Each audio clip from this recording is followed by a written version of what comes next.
Well, here I am again, giving you an update on yesterday at Sims Metals. I got my checks. We had a conversation. We talked. I felt kind of rushed out of the office because I didn't think they wanted to hear what I got to say. And then as I left and reflected upon the conversation that I had with them, I decided that I needed to make this video before you got to see that video,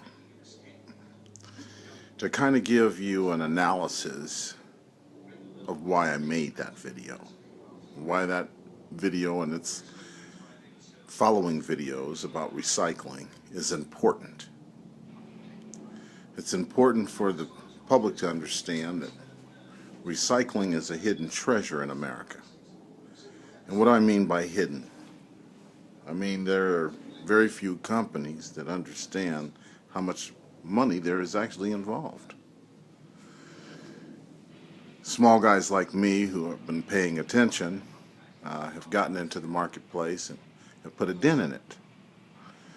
And now the big corporations who are extremely competitive, recycling groups such as Sims Metals Group, Sims Metals Management, Alco Metals, Custom, Schnitzer, Allied, Raz.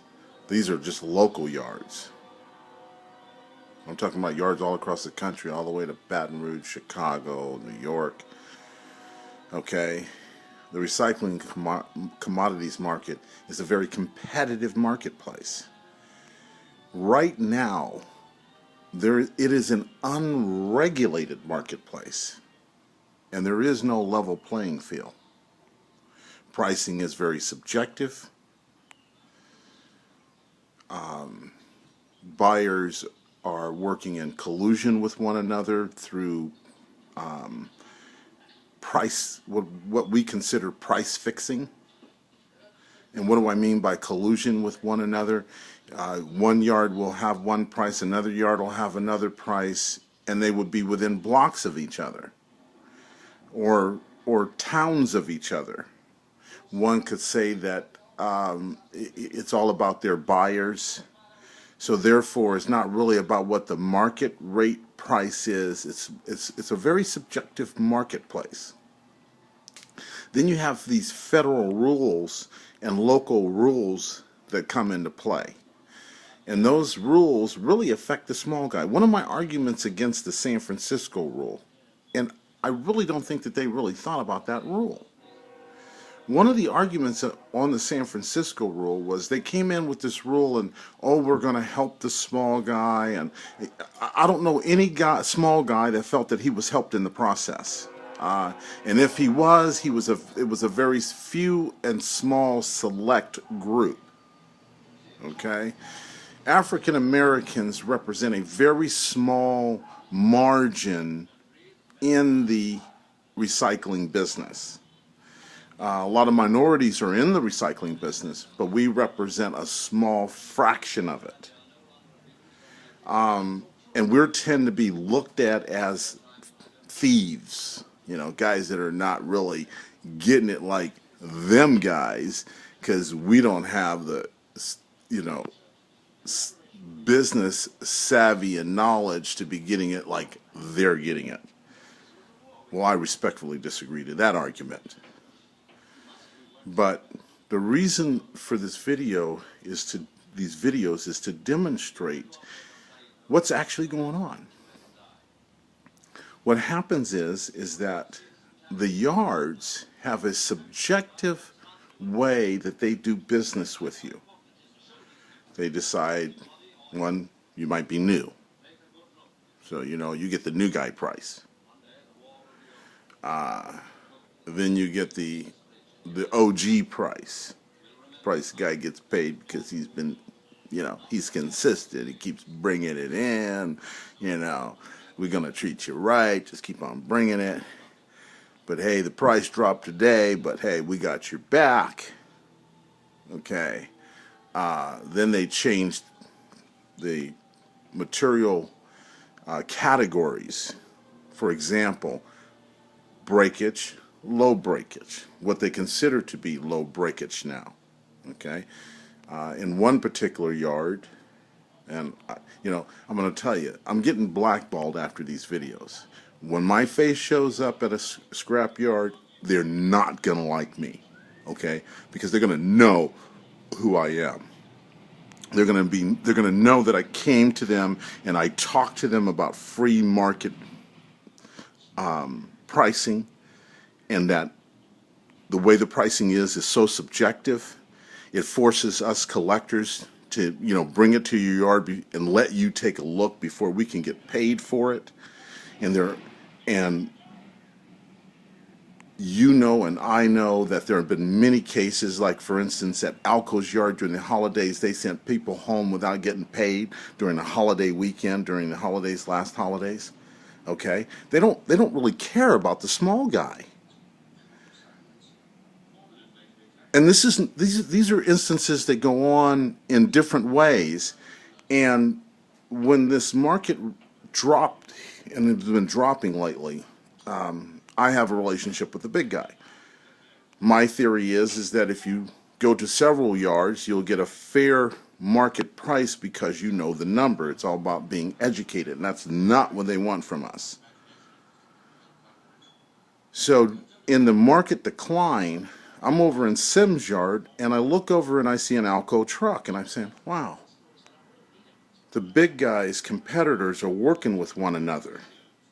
Reminds me of an old Rockefeller strategy. Remember the Cleveland Massacre of 1870? I don't have a master's degree. So I'm thinking, and at the same time you're telling me the price has dropped. You go to Alco, and they've dropped the price so low on the metals that it makes no sense to ship it to them. I can't afford to pay the freight. My truck broke down, and because I got big clients, I got to rent a Penske. So I'm stuck.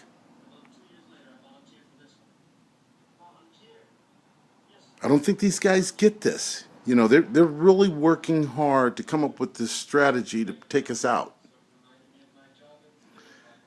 I mean, if you take a look at this strategy from the inside out, it don't got the small guys' interest in it in no means.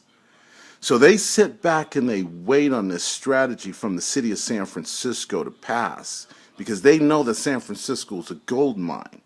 So Recology, the garbage company, got a mandate, okay, to force the consumer to put the recyclable materials in the garbage so that they can, number one, charge on the front end. Okay, and they may say, oh, it's just a box rate. Okay, all right. Well, the box rate depends on volume. Okay, so if the box is filled up with a whole bunch of recyclables that could have been sent to a diverted commodity stream, environmental commodity stream, then that means that client could have put more real garbage in the box, and that's not what they want. Because they have a relationship on the other side of that yard where they take this stuff to a sorting floor, and they sort this material into commodity groups, and they ship it to buyers. It's a business. It's not personal. I'm not going to be liked. I better get a bulletproof vest, okay? Because they're going to be out to get this brother, because they ain't going to like the fact, okay, that the truth hurts. And damn sure it does.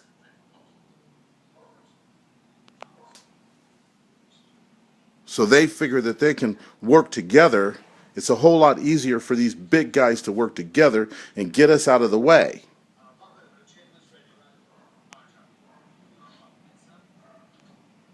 So you're going to get me out of the way, it don't matter. You're destroying the business that I've worked hard to feed my family with and to pass on to my sons, that they can go out there and work hard and work and earn. I'm a poor brother from Chicago, growed up in foster homes. I done had the door slammed in my face my whole life. So this door slam don't hurt no more than the door slams that I done already got. And I've got a few from y'all too, so it ain't nothing new. Bottom line is, every dog has his day. I had a guy tell me one time. I was out getting some materials. That's me. I'm good at that. I'm a pile finder. He says to me, Phil, every once in a while a blind squirrel finds a nut. And I found social media. And I'm here to say something about the fact that the small guy is being disadvantaged in this recycling commodities market. Now, I don't know exactly the figure of the U.S. trade on recyclable materials, but I know it probably exceeds $600 billion. I'm also believing that it is only the only part of the U.S. trade that's not a deficit. I also know that if we were to take the container weight of recyclable materials, that it represents the greatest amount of U.S. export in container weight than any other U.S. material or export. That ain't because I got a master's degree. That's because I got a 10th grade education working hard on the street. And I'm fed up with working hard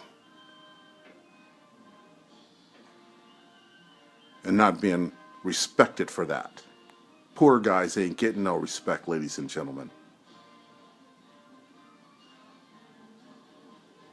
But back to this San Francisco strategy and that San Francisco yard and why I use Sims Metals. Okay? Now, when I get back to Sims Metals again, after they've seen this video, they're going to say, hey, Phil, don't say nothing to that guy. Okay? Trust me. I'm not going to be very well liked anywhere that I go after this video. Some people are going to, there are going to be people in San Francisco that are going to question my intentions.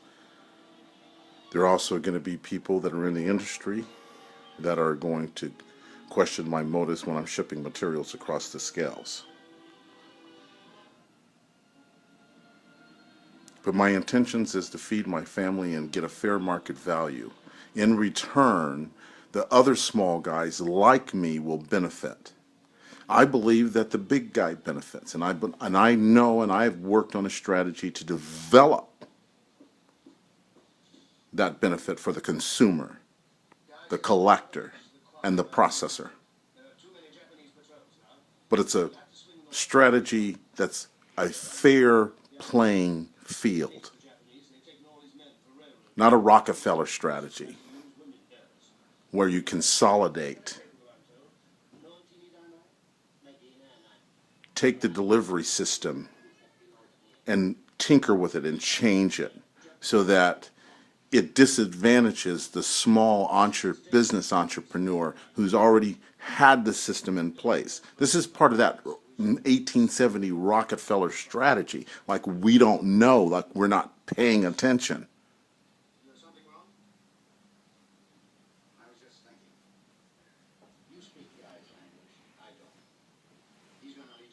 Every dog has his day.